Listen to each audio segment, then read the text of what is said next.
நம்ம இப்போ என்ன பண்ண போகிறோம்? இப்போ பெருமாளுக்கு வந்து பானகம் செய்ய போகிறோம்ப்பா. செய்முறையை சொல்கிறேன் பாரு. சரி, ஓகே, வாங்க எப்படி செய்யணும்னு பார்த்துடலாமா? இப்படி புளியை நல்லா கரைச்சிக்கிறோம்ப்பா. புளியை எப்பயுமேப்பா பெருமாளுக்கு வந்து இந்த பானாக்கு வந்து உகந்தது. நம்ம ஊர் சிவகங்கை மாவட்டம் திருக்கஷ்டியூர் சௌமிய நாராயணருக்கு இது ஒரு படையிலாவே கழுதைக்கு வைப்பாங்க. நரசிம்மருக்கு, யோக நரசிம்மருக்கு. அங்கிட்டு சிவகங்கை மாவட்டத்தில் உள்ளவங்க இல்லை போகாதவங்க போய் பாருங்க, கழுதைக்குன்னே இதை ஒரு இதாகவே கொடுப்பாங்க. இதுதான் யோக நரசிம்மருக்கு உகந்த பானாக்கம்.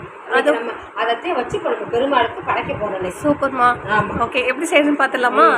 இதுக்கு வந்து முழுக்க கருப்பட்டி இல்லைன்னா வெல்லம், இதுதான் இனிப்புக்கு சேர்க்கணும். இன்னைக்கு நம்ம வீட்டில் இந்த இருக்கிற வெள்ளத்தை போட்டுக்கிட்டு நான் போடுறேன். அம்மா இருக்கிற வெள்ளத்தை போட்டுட்டு 10 பத்தாதுக்கு கொஞ்சம் சீனி போட்டுக்கிடுவோம்.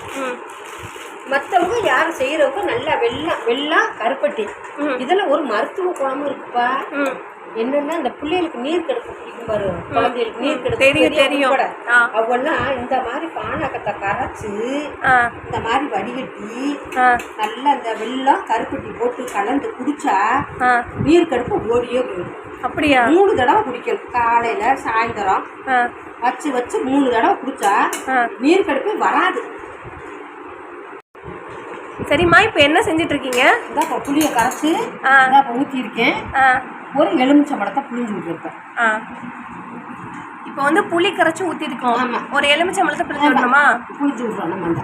சரி, இப்போப்பா இனிப்பு பத்தாதுல அதுக்கு கொஞ்சம் சீனி போட்டுக்கிறேன். சரிம்மா, நான் சீனி போடுறேன் பாருங்க. இப்போ நம்ம கொஞ்சமாக வெல்லம் சேர்த்தனால சீனி சேர்க்குறோமா? இல்லை கொஞ்சமாக வெல்லம் சேர்த்ததுனால சீனி சேர்க்குறோம். இந்த பானக்கத்துக்கு சீனி தேவையே இல்லை. கருப்பட்டி இல்லைன்னா நல்ல வெல்லம் அதுவே சேர்க்கணும். அதுதான் பெருமாளுக்கு உகந்தது. இந்த நான் சொன்னேன் ஒரு வைத்தியம், அதுக்கு உகந்தது அதுதான். சரி சரி. கொஞ்சமா வெள்ளம் இருக்கிறதுனால நம்ம கொஞ்சம் சீனி சேர்த்துக்கலாம். அப்புறம் கொஞ்சம் ஏலக்காய் தூள் சேர்த்துக்கிறோம். இதில் பெருமாளுக்கு நம்ம படைக்க போகிறதுனால ஏலக்காய் தூளை சேர்த்து கடைசியா 2 துளசி இலையை இதில் வச்சுட்டு அவருக்கு நம்ம நெய்வேத்தியம் பண்ணணும். சரி, துளசி இலை போட்டு நெய்வேத்தியம் பண்ணிட்டு சாமியை கும்பிட்டுட்டு நீ எல்லாரும் குடிக்கலாம். சாதாரண நாளையில் இப்படி பிள்ளைகளுக்கு நீர் கடுப்பு வகுத்த வலிக்குது அப்படின்னு சொன்னால் இந்த மாதிரி பானாக்கம் போட்டு குடிச்சா அது தன்னால். சரி, ஓகேம்மா. சீனி வெள்ளம்லாம் நல்லா கரைஞ்சிருச்சா? பாருங்க, நல்லா கரைச்சிடணும். கொஞ்சம் தண்ணி ஊற்றிக்கிறேன்ப்பா. அப்புறப்பா கொஞ்சோண்டு ஏலக்காய் தூள் கொஞ்சோண்டு போதும்ப்பா. இது நம்ம சாமிக்கு படைக்கிறதுனால ஏலக்காய் தூள் சேர்க்கணுமா? ஆமாம், இல்லைனாமே நம்ம ஏலக்காய் தூள் சேர்த்து சாப்பிட்றது நல்லது. ஏலக்காவிலேயே மருத்துவம் நிறையா இருக்கலாம் ஏலஞ்சுக்குள்ள. ஆமாம், நம்ம அதை எப்படி பொடிச்சு வச்சுக்கிடுவோம். பழாறது சுடுறதுக்கு எப்பயுமே நம்ம பொடிச்சு வச்சுக்கிடுவோம்.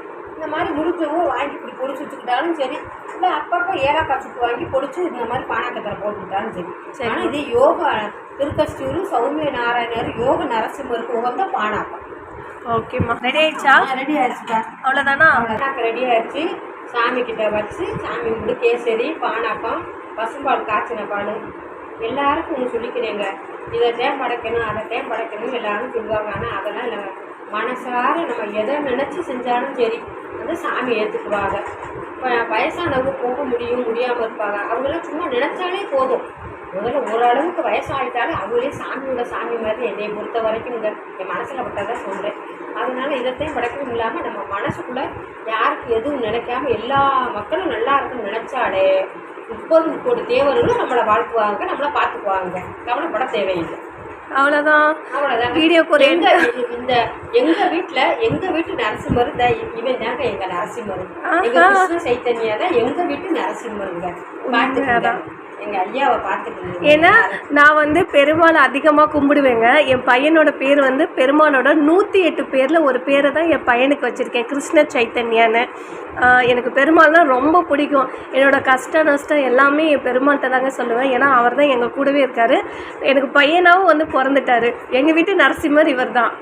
எல்லார் வீட்லேயுமே பேரன் பேத்தியே தாங்க குலசாமி கடவுளும் எல்லாமே. முருகனும் அவன் நம்ம பேரன் பேத்தியதே, பெருமாளும் நம்ம பேரன் பேத்தியதே, மாரியாத்தா காளியாத்தா நம்ம கும்புற தெய்வங்கள் குலதெய்வம் எல்லாமே நம்ம பேரன் பேத்தியே தாங்க. ஆக மொத்தத்தில் நம்ம வீட்டுகளில் இருக்க உறவுகளே நம்மளுடைய குலதெய்வம் தான். அதுகளெல்லாம் பேணி பார்த்து எல்லா மக்களும் நல்லா நினைச்சாலே சாமி நம்ம வீடு தேடி வந்துருங்க. நம்ம கவலைப்பட தேவையில்லை. ஓகே, வீடியோ முடிச்சிடலாமா? பிடிச்சிருக்கீங்க? சரிங்க, உங்களுக்கு எங்கள் வீடியோ பிடிச்சிருந்தா லைக் பண்ணுங்க, ஷேர் பண்ணிடுங்க. அப்புறம் நான் பேசுனதுல எதுவும் குறை நேரம் இருந்தாலும் நீங்கள் எங்ககிட்ட சொல்லுங்கள், பகிர்ந்துக்குங்க. நாங்கள் உங்களுக்கு தோத நாங்களும் எங்களை மாற்றிக்கிறோங்க. அப்புறம் ஒரு முக்கியமான விஷயம், அம்மா ஏன் இப்படி இருக்காங்க, நைட்டி போட்டிருக்காங்க அப்படின்னு எதுவும் நினைக்காதீங்க. ஏன்னா அவங்களுக்கு வயசானவங்க, அவங்களால உடம்பு சரியில்லாமல் வந்துருச்சு, அவங்களால சேலையெல்லாம் கட்ட முடியாது. அது மட்டும் இல்லை, இது ஒரு நார்மல் வீடியோ தான். நம்ம வீட்டில் எப்படி இருக்கோமோ அதை தான் நாங்கள் வீடியோ போஸ்ட் பண்ணுறோம். அதனால் நாங்கள் இப்படி தான் இருப்போம். எல்லாரும் என் பிள்ளைகளாத்தான் நினச்சி இப்போ நான் பேசுகிறேங்க. யாரும் இப்போ இதெல்லாம் பார்க்கல. 50 பேர் என் பிள்ளைய, ஆம்பளை பிள்ளை இருந்தாலும் என் பிள்ளைய, பொண்ணாக இருந்தாலும் என் மகன். அதனால் எனக்கு ஒன்றும் அது இதில் ஒரு இது எனக்கு தெரியலைங்க. எல்லாம் என் மக்கள் எல்லாரும் நல்லா இருக்கணுங்க. ஓகேங்க, நானா சொன்ன மாதிரி சர்ப்ரைஸ் பண்ணிடுங்க. போயிட்டு வரேன். இன்னொரு வீடியோவில் சந்திக்கலாம். பாய் பாய்ங்க.